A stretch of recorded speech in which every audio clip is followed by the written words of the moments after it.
So this is another spring plant that you see a lot of at the moment, and this is actually called Pilewort. Now Pilewort it sort of grows in fields, and it grows along roadsides, on banks. You'll see it a lot. It'll be anything that you'll see this little yellow flower at this time of year. The likelihood is that it is Pilewort if you're out driving or walking anywhere. Now if I'll just show you the flower, it's just a little pretty yellow flower, and the leaf, because there are a couple of different leaves here, but I'll show you the leaf.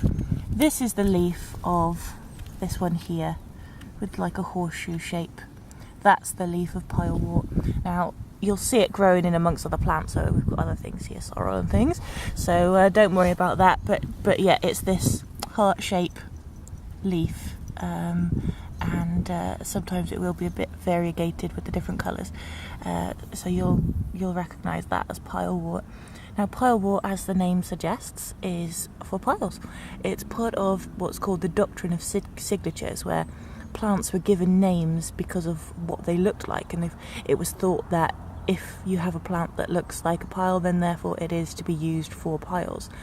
Things like lungwort looks like a lung, and surprisingly they are actually used for that, and they're still used for that now. It's actually the root of Pilewort that gives it its name. I'm not going to dig some up today in this frozen ground, and you just have to trust me that it does look like a pile, and it is used for pile ointments still, and used by herbalists today. Pilewort does have a couple of other uses. It is actually a wound healer. If you cut yourself and you're out and about and you want to put something in, you can use it, but it's sort of a bit of a British traditional plant that isn't used quite as much and not as well known. It's also known as lesser celandine.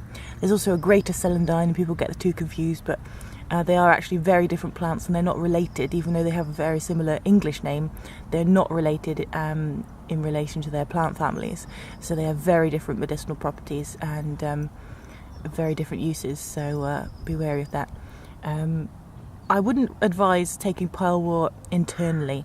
It is a bit too strong a medicine. It's not poisonous, but it is on the strong side, and not something that I would recommend for anybody who's just going to go out and pick it. So external uses only is fine for this plant.